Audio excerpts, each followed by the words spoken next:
Good morning, students. Welcome back to our online classes. Today we will be taking the most interesting chapter of our history, Rise of Hitler or Nazism.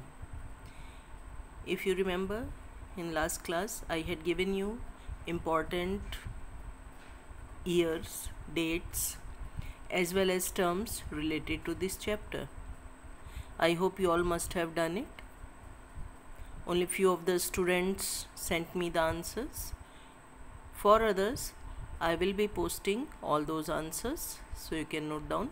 So let's see who was this Hitler and how he became the ruler of Germany from an ordinary soldier. So let's start. World Wars. We all know that there were two world wars. The first world war was between 1914 to 18. The countries which were fighting, they were among two groups, allies. The members were USA, UK, France, USSR, etc. And the other opponent group was Axis powers.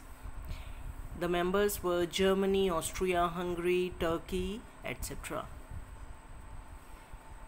This war ended in 1918 by the Treaty of Versailles. In this, the Axis were the defeated party and Allies were the winners. Now, Second World War was from 1939 to 1945. Here also name of the groups were same, Allies versus Axis. Allies, the same countries. Axis, few changes were there, like Germany, Italy and Japan. Japan was not participated in First World War, but in Second World War it was also one of the country who participated in the war. The result of this war also, the Allies were the winners, and it ended by bombarding on Japan by America in 1945. So how these two world wars are connected to Hitler or rise of Nazism? Let's see. Now, first of all, we will be seeing the Treaty of Versailles. This is one of the most important treaty which resulted in the downfall of Germany. Germany, which used to be one of the most powerful and economically prosperous country of Europe, was made very poor and weak after this treaty, and that only resulted in the rise of Hitler. Now let's see what were the provisions of this treaty. This treaty was signed in 1919 between Axis powers, especially Germany and the Allies. Its provisions were, the whole blame of the First World War was put over Germany, and all the restrictions and everything were put over Germany only. Like Germany had to pay fine of 6 billion pounds for all the war losses. Germany lost around 26% iron and 76% of coal reserves. Germany lost 13% overseas territories and 10% of its population. Germany was demilitarized, means could not keep the army. Rhineland or Ruhr Valley, which was the richest coal reserve of Germany, were taken away by the Allies. And if Germany was not able to pay the fine, it had to pay the gold. So this way you can say this treaty was very insulting treaty for German people, and one new government was set up in Germany which was called as Weimar Republic. Now let's see rise of Hitler. How these situations helped in the rise of Hitler. Weimar government was a failure as it was unable to solve all the economic problems of Germany, as well as this government was blamed for the insulting Treaty of Versailles. Now let's see about Hitler. Hitler was born in Austria in 1889, but later on his family was shifted to Germany. There he joined German army as a soldier and participated in the First World War also. After the defeat of Germany in First World War, Hitler felt very bad, as maybe he was a very patriotic person, and when the insult of Treaty of Versailles was done, he just wanted to take the revenge of that and wanted to make Germany one of the most powerful country once again. So for this, 1919, he joined German Workers' Group, but as we all know, Hitler was a very ambitious person. He soon became the leader of that group and renamed it as the National Socialist German Workers' Party, or in short we can say Nazi Party. But in the beginning, you can say till 1929, this Nazi Party was not very popular and did not get even 2% votes also. But 1929, the starting of Great Economic Depression, helped in the rise of Hitler, and just after that only his party became one of the largest party of Germany. Now, factors helpful in rise of Hitler. Let's see which were the factors. First thing, Hitler was an excellent orator or speaker. He could make people follow him very easily.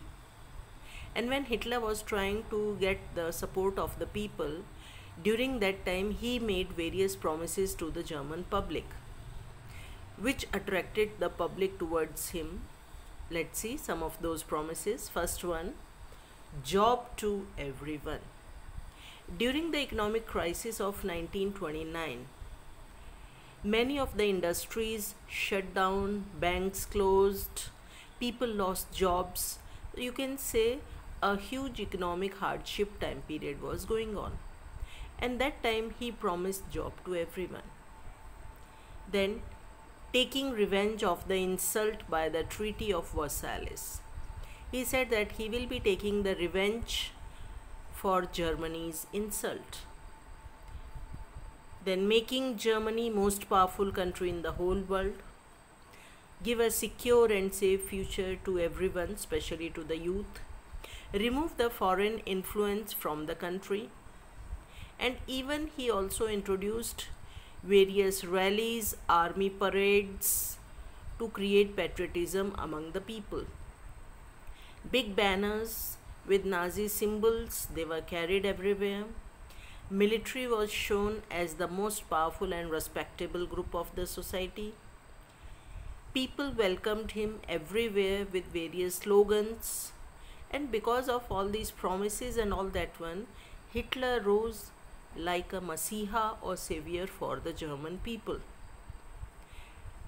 And because of that, by 1932, his party became one of the largest party in Germany, getting 32% of the votes. And because of that only, later on, the way or path for his success opened. Now, in 1933, 30 January, President Hindenburg invited Hitler and made him the Chancellor of Germany, which was the second highest post after the President. 3rd March 1933, Hitler was declared as the President of the country because of the death of Hindenburg. And as soon as he came into power, he started those steps by which he could control everything. A secret fire broke out which burnt all the legal documents of Germany. Indirectly, it can also be said that it was done by Hitler only, so that he will be able to make all the new laws according to his wish. And that only resulted in passing of Enabling Act in 1933, which gave Hitler all the powers into his own hands. The freedom of press was cancelled. Hitler was shown as the savior Messiah of Germany, and everyone was made to worship him. Now let's see Nazi ideology. As soon as Hitler became the dictator of the country or the leader of the country, he started changing lots of things. But before that, let's see what was the ideology of his party. First thing, the society was divided into two levels, or we can say social hierarchy according to the status. Aryans were kept at the highest level and Jews were kept at the bottommost. Like you can say untouchables in our country. Same way Nazis put Jews at the lowest level. Society was also having two groups called desirables and undesirables. Now keep these two terms in mind. Desirable means that community which was allowed to prosper, progress, and government gave every facility to that. For example, pure-blooded Nordic Aryans. Next one was the undesirable. Undesirable means this included all those communities which were not liked, supported by the German government, and tortured and neglected at various places. Hitler also believed in purity of blood, as he was very much inspired by two scientists. Those two scientists were Charles Darwin and Herbert Spencer. According to that, they had given the theory of evolution and survival of the fittest. So Hitler also believed that Aryans are the most intelligent and powerful race of the whole world. So they should be controlling or ruling all other people of the world. And he did every step to make Aryans most powerful everywhere. Then he also believed that conversion is not the solution for making Jews also powerful or equal to the Aryans, as he believed purity of blood. Means if Jews will convert to Aryans, then also their blood will remain impure and they will not be allowed to have the same status and respect in the country. And Jews were also shown as the enemy of the country because the Christians believed that Jesus Christ was crucified by the Jews. So automatically Christians treated Jews as their staunch enemy. So one more thing, theory of Lebensraum. Now keep this word in mind. According to this theory, Hitler believed that if there is any shortage of resources to solve that problem, he should capture the surrounding areas. Automatically that new area will bring the new resources and that problem of the country will be solved. So this way you can say, till here only we will be taking in today's lesson. We have got just the idea of World War, Treaty of Versailles and Nazi ideology. So this suspense story we will continue in our next class. Let's see.